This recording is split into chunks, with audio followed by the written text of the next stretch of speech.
Rader, Professor of Extension with the University of Alaska, Fairbanks.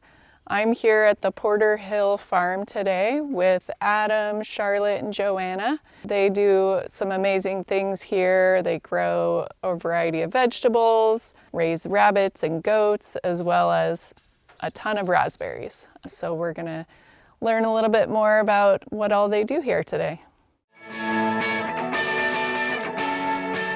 So, Charlotte, you grew up on a fruit farm in Illinois. Right, yeah, my dad grew strawberries. He had 8 acres of strawberries, if you can imagine that. And you sold those as you pick? Correct. And then you moved up here to Alaska, and you're still growing berries and strawberries and raspberries. And how did you settle on growing mostly raspberries? Well, I've failed at growing strawberries here. It hadn't done real well for me. And somebody gave me 6 raspberry plants years and years ago, probably 15 years ago. And we lived in North Pole at the time, so I started growing raspberries, found that they grew easily. So I just kept spreading my patch, and I enjoyed growing them, and I thought they were a lot easier to grow than strawberries. So you've tried Kiska, you've tried Latham and Boyne, and what variety has worked best for you? I like Kiska because they're so vigorous. You know, it's kind of rare to see a raspberry this tall, and these Kiska really grow well. They transplant very well, almost 100% success transplanting them. I've had Latham die off a couple years from the cold winter, and so I'll lose a year of production with them. And then Boyne, they're pretty productive. I do like them, but they've been a lot more difficult to transplant and get started for me, and they take longer to get started. So I also sell a lot of plants, and I like to sell people Kiska because I'm confident that they're going to be able to transplant them and grow them, and they're going to do well. And you have quite a pruning regime with the raspberries. Can you tell us a little bit about when you prune and how you prune? Sure, absolutely. Yeah, in spring I do my main pruning pretty much as soon as I can walk out into my patch where it's not snowy or muddy. And at that time I'm cutting out last year's canes that bore, which are going to be like kind of a woody stem. The canes, they bear fruit on second year canes and then they die, so then you cut those out of the patch. I top them at about 4 feet, and I only allow about 2 plants every foot of row.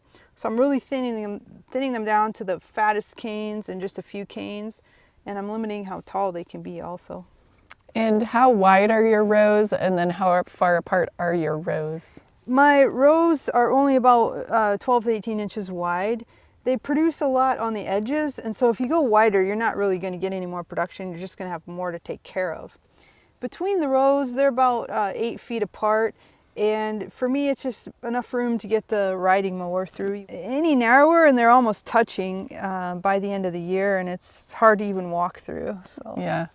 And then you tie them up with a rope and T-posts? That's right. I use T-posts about every 10 or 12 feet, and then it's just one rope to kind of hold them up from falling down.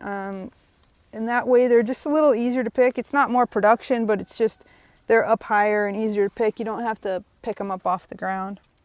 And so if you want to establish a patch, how many plants should you start with? Maybe 5 or so? Yeah, it really depends. I get about a gallon every 10 feet when they're producing well.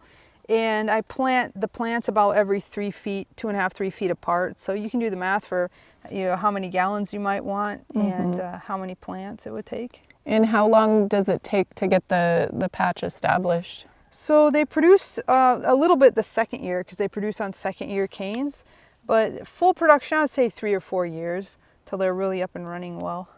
And do you think you should fertilize or water or?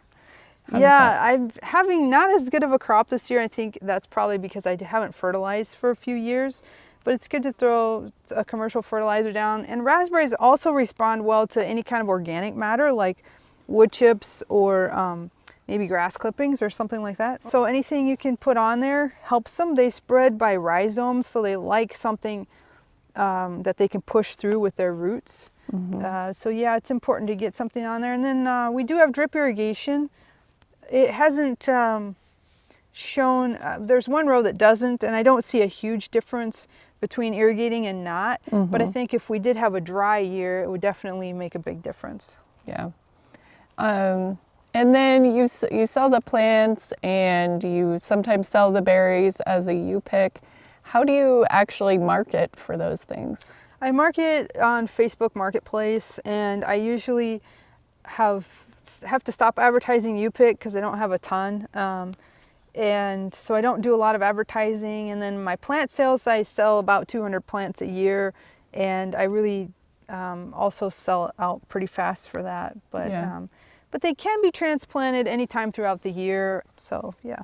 And you think selling fruit is a more viable option than, say, vegetables for a small farmer? Definitely. For my time, doing the CSA and the vegetables is not nearly as profitable as doing the fruit, and I think more people should get into fruit production. I think it's you're going to make more money per hour of time once they're established, definitely. Yeah, and you've tried all the other berries, the currants, the Saskatoons, strawberries, growing apples, but you found raspberries are one of the most vigorous and easiest to grow to, it sounds like. Correct, yeah. Yeah. All right, thank you.